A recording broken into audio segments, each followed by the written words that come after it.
Hello, this is Øystein Hansen of Ada Nordpo, and today we'll look at another article, so let's get into it. Okay, the research article we're looking at today is Permissionless Clock Synchronization with Public Setup. It's due for publishing in November, and I believe it's still getting edited. This is why you see all of these boxes, and yeah. To keep it short, this is like one of the articles that's a part of a puzzle, because there's a series of articles that looks into this problem of clock synchronization.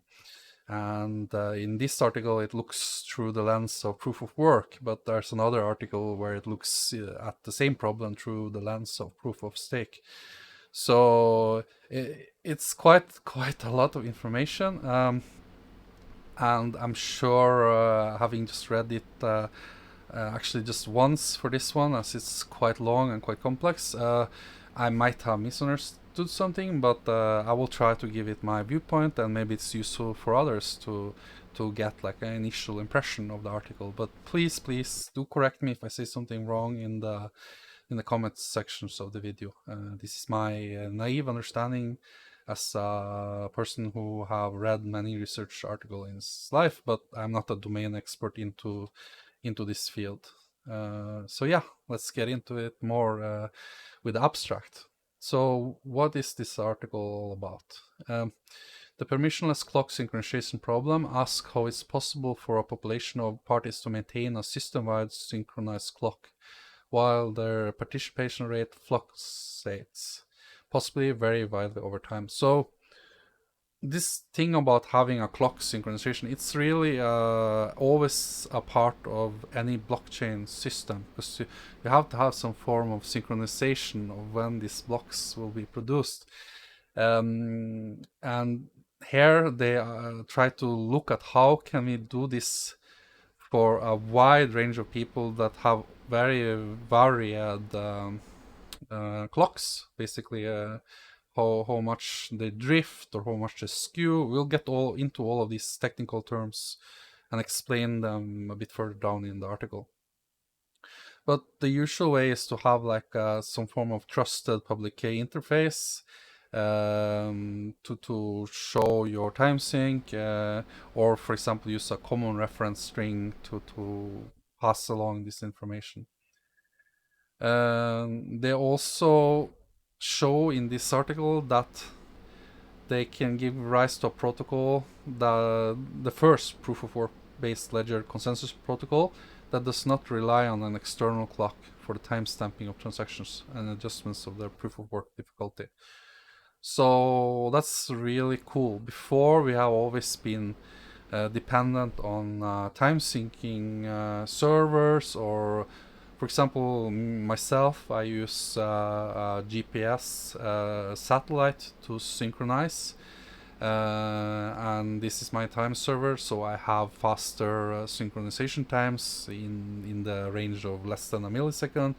But this is something all of the different nodes have to take into account. And what they're saying here is that you can actually make a protocol where you do not need these external time servers. The protocol itself can help you to calculate based on this collaborative effort, as you will see later in the article.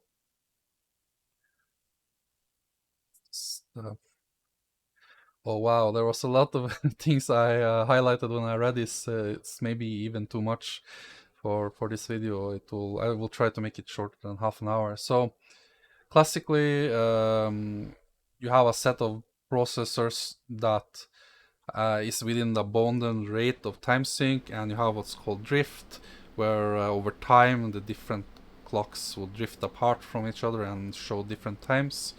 And you have this phenomenon of skew, and this could also cause in a single skew that it will have a different time. And usually you try to make sure, or usually in the research, all the parties are known, and you try to sync it somehow externally.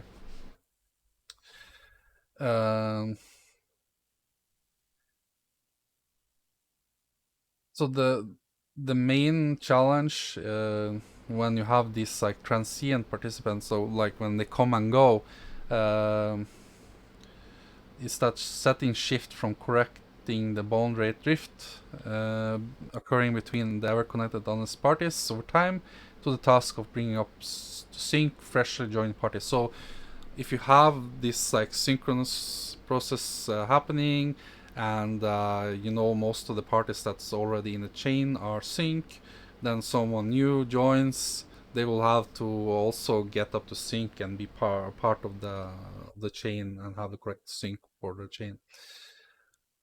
Um, and they refer to the article Ouroboros Chronos. I hope to present about that one day. It's quite a cool article.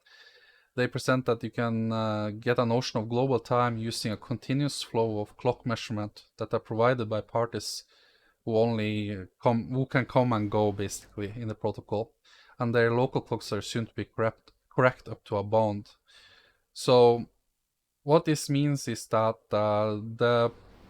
all of the participants of the blockchain will together help to synchronize each other's time. And we'll see this is run to beacon blocks or beacon nodes. That's part of the block. And to their knowledge, the only known results with a public setup in a permissionless setting, and that's from their other article, is that party may use a Nakamoto-style longest chain blockchain without difficulty adjustments and use the block index to define a concept of global time.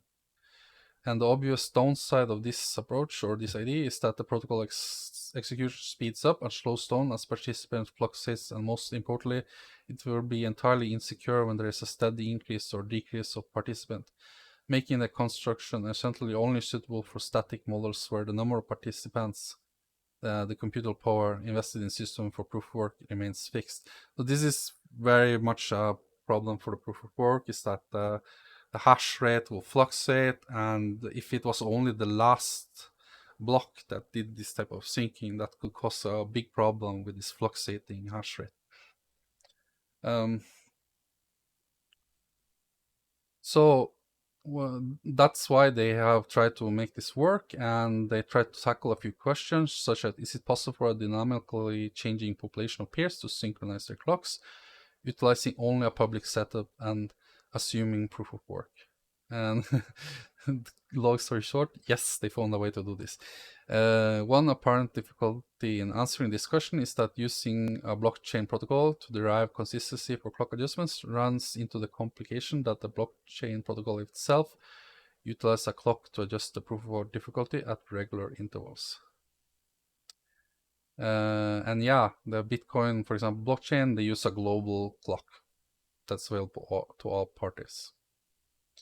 And as with any important questions, you need to actually, it generates usually sub questions to how to get to the answer of your question. So is there any blockchain protocol in the proof of work setting that has no dependency on a public accessible global clock? Looking at previous research. And yeah, let's try to explain this skew and drift. So one example of drift will be the fact that gravity actually distorts time, how fast it goes. We have atomic clocks that are now like 1 second drift every 15 billion years, but still the force of gravity is with us. And for example, you see this actually with GPS. They have to account for the fact that their time actually moves ahead faster because it's less gravity up in space than on Earth. And this is the drift, basically. It's like the slowly drifting apart in synchronization over time. So skew would be, for example, let's say you have a motherboard with the CPU and RAM, and there's actually temperature differences in the different components. Let's say your CPU was crunching a lot of numbers, and the RAM was fairly idle. So actually, these small temperature differences can cause tiny differences in time. So over time, this would could cause, or you would say like every single time tiny difference is a skew. And over time it would drift, basically. At least that's my understanding of drift and skew. And what they're saying for this article is that up to a point you can accept some skew for the people joining or the miners joining this proof of work. So they have a bond on this. So it's not entirely sure to me. I did not check all the math, but probably there's like, if you're above or beyond this limit, you are in this like holding period while you are getting in sync with the rest of the nodes, and you are not allowed to participate until your skew is within this bounded limit. So that's a short layman explanation of skew and drift. Hopefully it's understandable. And the protocol they're proposing is this timekeeper protocol, and they introduced this like concept of 2-for-1 proof of works. For example, in a previous article I mentioned useful proof of work, they showcased an example of this. And what they're doing here is like, not only are they producing blocks, but they are also inserting like beacon nodes or beacon blocks into the blocks, and they can actually, based on the different blocks and how long it takes for them to travel to the node, each individual node, you can use this as a way to over time get towards a common synced time period between all of the participants delivering the different blocks.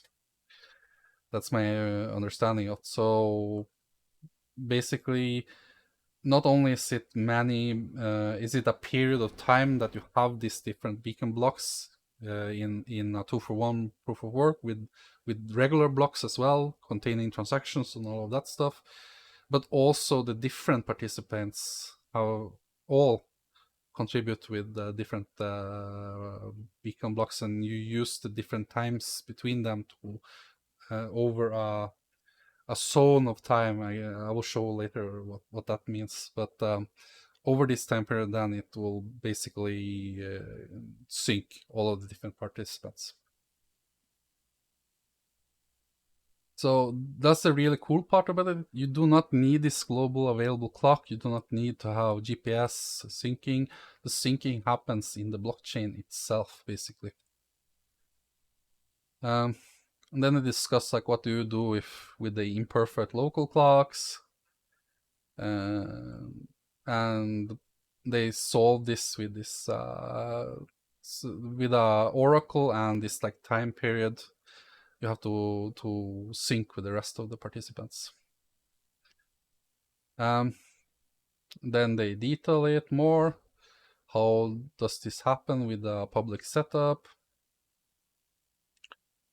And instead of this like block Bitcoin's approach, where at the end of the last block before an epoch, you do this time synchronization.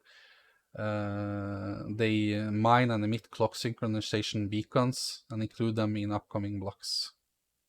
And participants will periodically adjust their local clock values based on these beacons collected in the blockchain and their local receiving time. And the protocol has a clock synchronization interval of length r and a target recalculation epoch of length m, or like a target recalculation zone.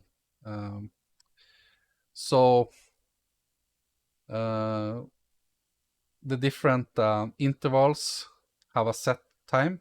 During this interval, there's a number of these beacon nodes.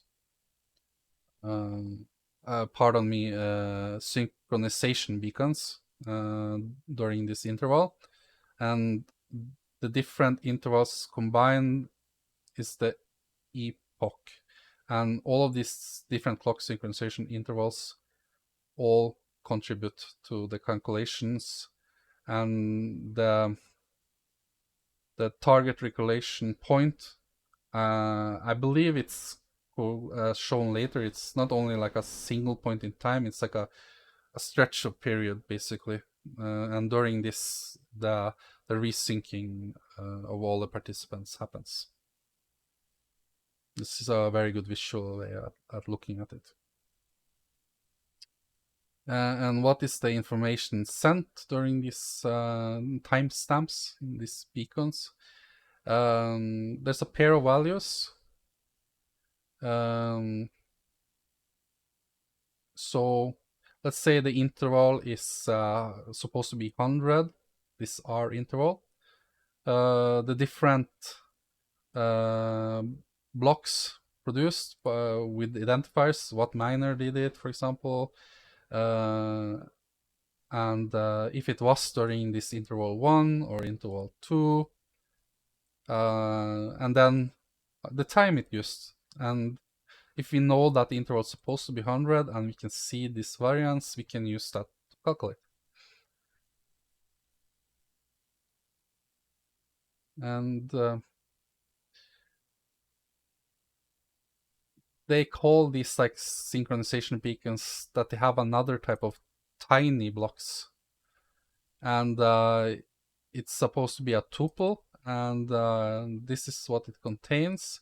So a local time, SP, and P denotes the identity of the miner, so miner P, P1, P2, P3, different miners, and ITVL, some fresh randomness in the current interval. That's a safety measure that they have this randomness.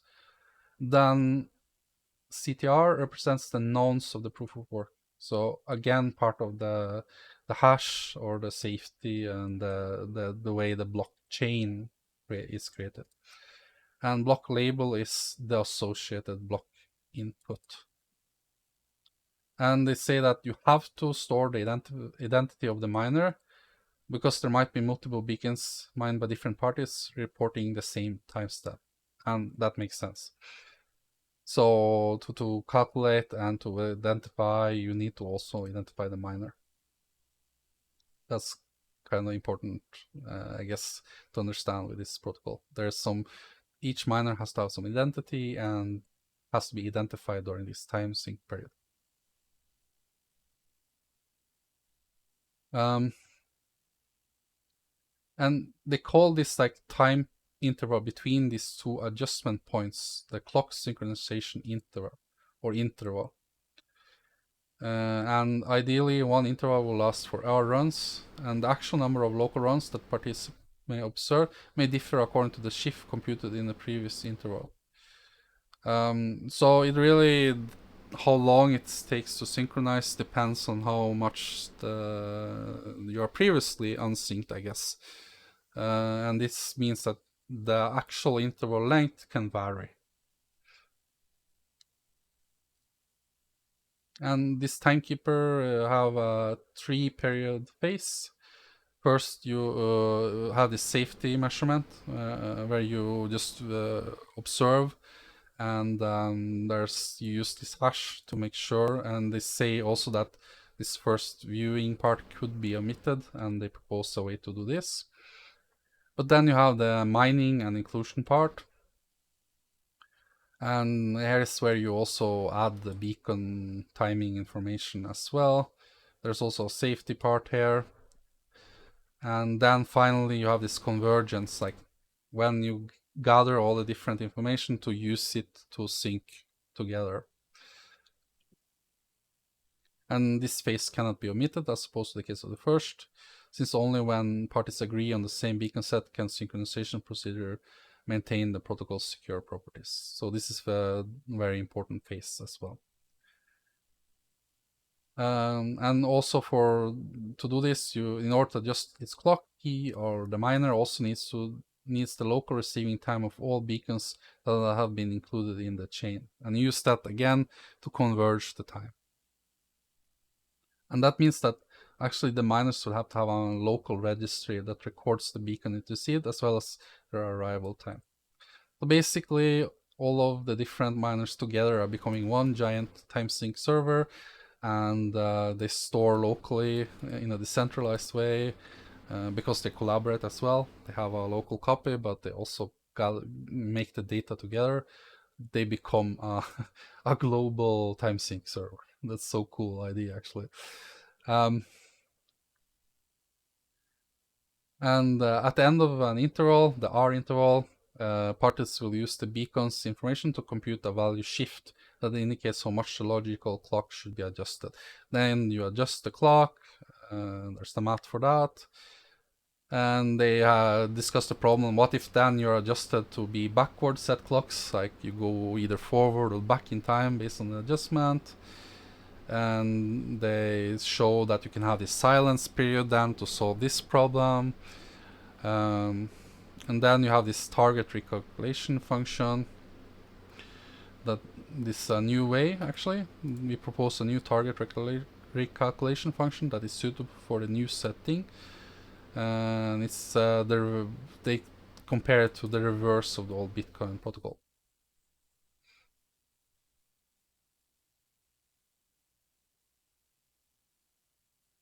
And they have some requirements for everyone that's newly joined. Newly joined party or P, a minor P, local clock should report a time that in a sufficient narrow interval will all the other alert parties, at which point the minor can also claim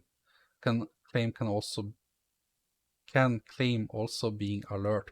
So basically, if you're not within this bound on your local clock, then you will need to wait outside the protocol and be synced. You cannot contribute data to sync together with everyone else before you are sufficiently into this narrow band of the time sync.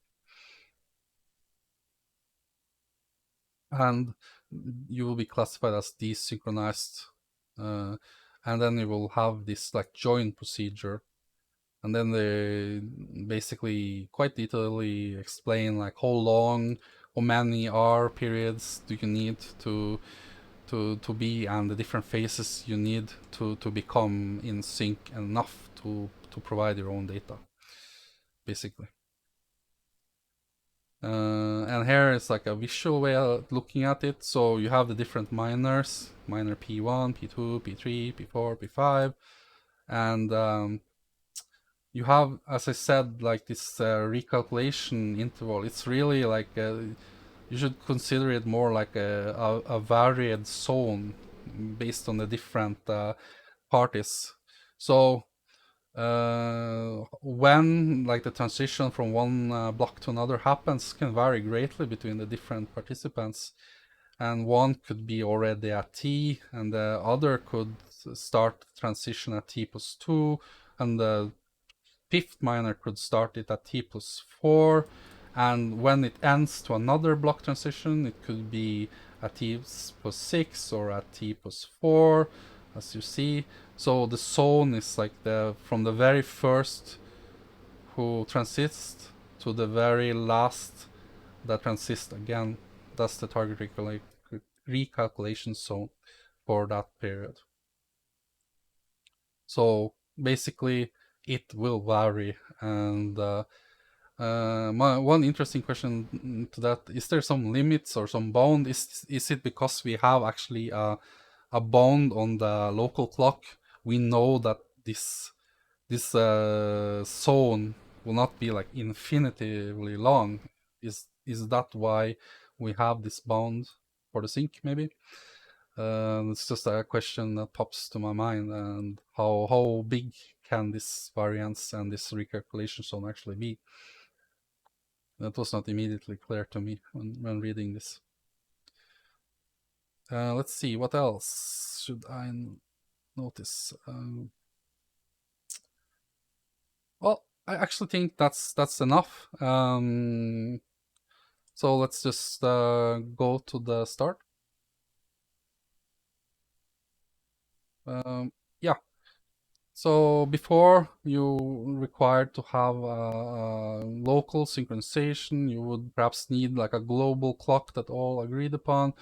But this article beautifully explains how you can actually make the protocol itself help the participants sync and create this like almost global time server that uses the data from the different participants in the blockchain to actually sync their clocks.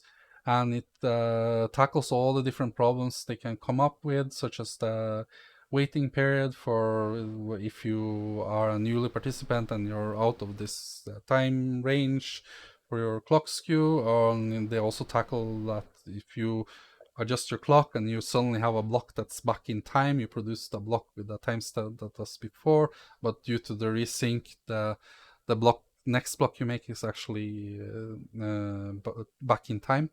And they solve this by having this waiting period. And the main question I have left with after this article is like, I really love the idea. I'm just curious about like how what are the bounds of this waiting period and how flexible is it?